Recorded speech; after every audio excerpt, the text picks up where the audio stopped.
So I just got this comment while editing this video.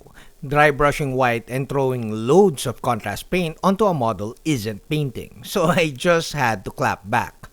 Any kind of paint regardless of solvent type over any material is painting. What is your painting background? Just models? Anyways, today we paint another miniature via our ChoponChop Speed Painting technique. This video was designed for people who want to try to paint their very first bust. Also, for people who haven't seen the previous two videos, Slapchop on Slapchop or ChoponChop is basically painting via Slapchop, and then once you're finished, you do that process over again. So it's Slapchop over Slapchop or ChoponChop. Hi, I'm Don. Welcome to my channel. This channel is supported by all these awesome brands. Also, special thanks to The Army Painter for making this video possible. One could argue that painting a bust is easier than painting a small miniature because it's bigger. It can be a little bit more time consuming if you simply use regular acrylics. But if you paint via our ChoponChop speed painting technique, I think you will enjoy painting your first bust. Now, key to painting your first bust is to select a miniature, a bust like this one, which doesn't have too much accessories or details. Like this one is just skin, a little bit of teeth, and a little bit of eyes, a ton of eyes. But basically, you're just painting skin. You can paint it in any color that you want. So it's easier because you don't have to deal with NMM, with skin, with cloth, with hair. So it's easier to paint like a bust that is a creature or a monster. Now this bust is part of our Kickstarter. Also, the tutorial in PDF format will be included in the Kickstarter. So we start the painting with a zenithal-ish prime with black primer and then gray primer, and then we finish off the zenithal or the underpainting with matte white from Warpaint's Fanatic via dry brush. Always dry brush a couple of passes to get good coverage. Also apply more layers on the highlight areas. Now we apply more highlighting and more texturing with white glazes. I don't usually do this, especially for smaller miniatures, but this is great for bigger miniatures like this bust. Also apply the white glazes in multiple passes to achieve great results. You may also use an airbrush if you're good with airbrush control. Just make sure to add medium so that you're applying white glazes with the airbrush. Normally, I would use synthetic brushes when using speed paints, but I'm really enjoying using these Foxbite Kolinsky brushes. Now we apply our first round of speed paints.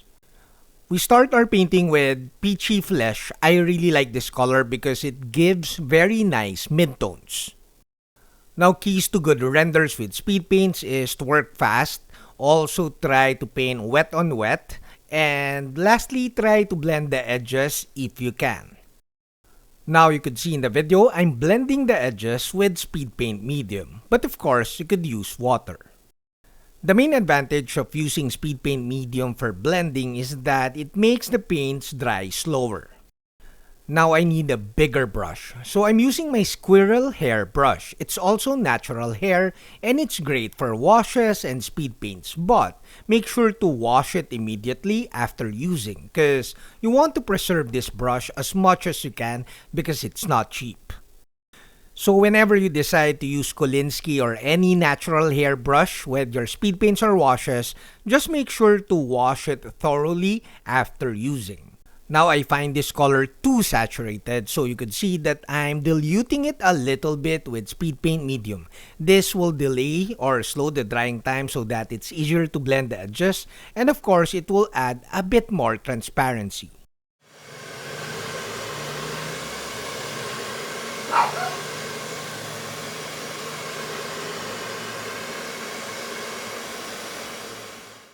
Now, because of the speed paint medium, the drying time was slower, so I needed to use the hair dryer before applying a second coat. Now you could see in the video, because of the speed paint medium, it was easier to blend the edges, but still you get pretty good saturation. Now we paint our main color, which is algae green. This is a very nice, vibrant, yellowish green color. Now you may find this color a little bit too saturated too, so you may want to thin this down with speed paint medium. A good ratio would be around 3 parts paint, 3 parts algae green, and 1 part speed paint medium. 3:1 is a very good starting point, but you may add a little bit more or less depending on the effects that you want. Like I said earlier, clean your brush thoroughly after using. Now, shameless plug ahead. This video tutorial or this video is not part of our Kickstarter. This is basically just the promo video for our Kickstarter. The second tier will include a 150mm STL file, but the tutorial of this painting will be on the highest tier. And the painting will be sketching and glazing, which is not chop on chop. So we'll be sketching on top of the black primer and then build up the painting, and then we'll do a bit of glazing. So the PDF tutorial and the video tutorial is sketch and glaze, which is my go-to technique for a couple of years now. Now the highest tier will be the painting tutorials of the 300mm Cthulhu model with the base, with the action base or diorama. So that will be a different video tutorial, but that will be part of the highest tier. We'll be using the airbrush and maybe a little bit of oil paints with the painting of the big model.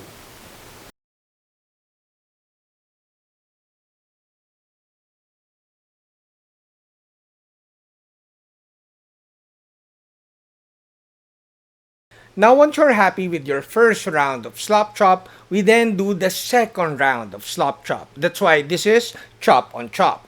And make sure that the speed paints are dry already, maybe around 30 minutes to an hour.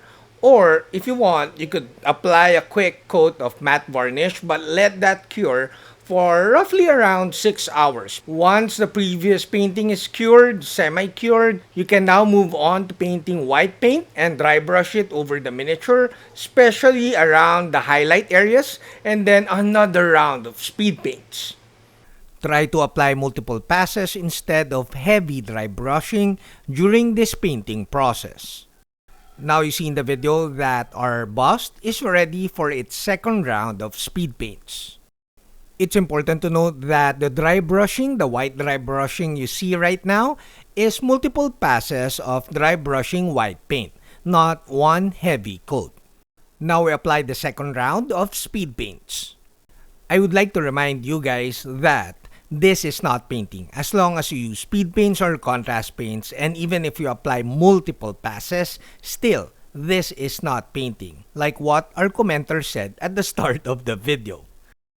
Kidding aside, you could see that I'm applying multiple layers, multiple passes of skin tones on the upper areas of the tentacles, because I want the tentacles near the face to be skin or to be more fleshy than the tips of the tentacles.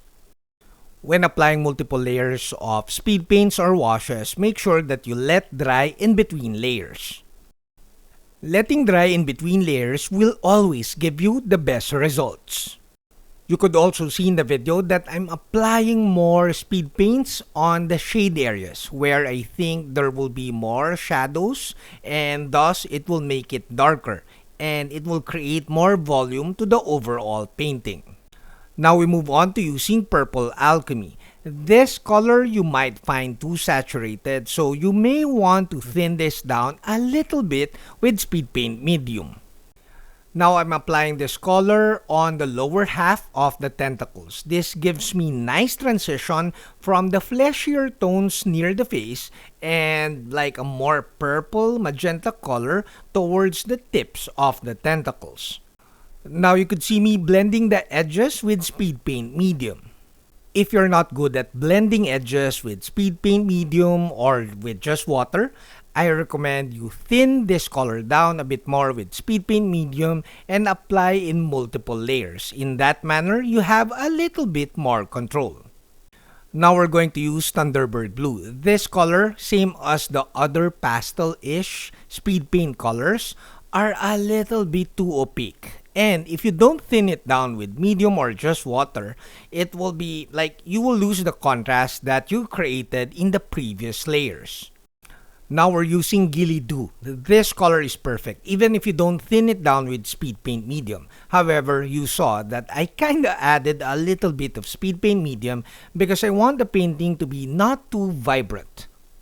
Gilly Do is our main color, and you could see in the video that it's blending very nicely over the previous layers.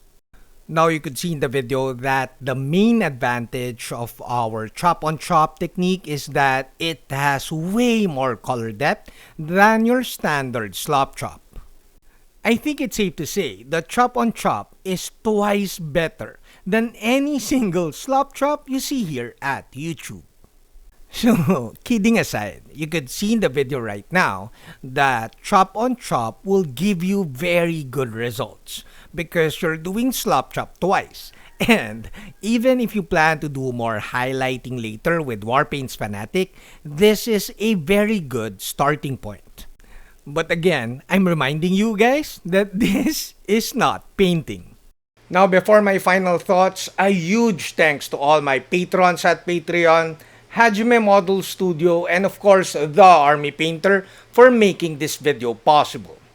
Our chop on chop speed painting technique, similar to slop chop, is very low stress and low focus. So it's very relaxing, but at the same time, very satisfying or fulfilling once you see the final results.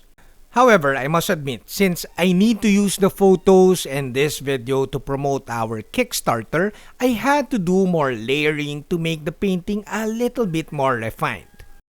You can see in the video right now, I'm adding more magentas and desaturated purples. Because these colors you can't really layer on top of previous colors unless you do another round of dry brushing, which will work. You could do chop, on chop, on chop, and on chop. But I just find that a little bit too inefficient already if you do it too many times. But of course, if you really enjoy this process, of course you could do chop on chop on chop on chop. Just make sure you use I would advise you use a smaller dry brush as you paint more highlight colors. However, of course, you can replace the efficiency and the amount of control of true painting, which is painting with regular acrylic paints. So after a little bit of highlighting with Warpaint's Fanatic, of course, painting of the eyes and painting of the teeth, there are so many teeth, and of course, adding some purple colors to make the painting look more fancy, and I can now call this done. Now the purple shadows and the magentas on the shade areas is just to make the painting look fancy, to make it look more quote-unquote artistic. Although I must admit that it doesn't really look cohesive or realistic. But again, sometimes you just want to make it look artistic. Simply put, painting more texture, especially using purples and magentas and even dark blues, so that it has more color depth and more colors, will make you look like a better painter. Seriously though, I'll stop trolling the commenter at the start of the video. But seriously though, I think, like you saw in this video, that at the very least, our chop on chop painting technique is a very good starting point. You could produce really well painted miniatures using our chop on chop speed painting technique. That's it, Pansit. I hope you like this video. Do like, comment, subscribe, and all that stuff. Until next video, guys. Bye! Now, if you like this video, do check out these other videos.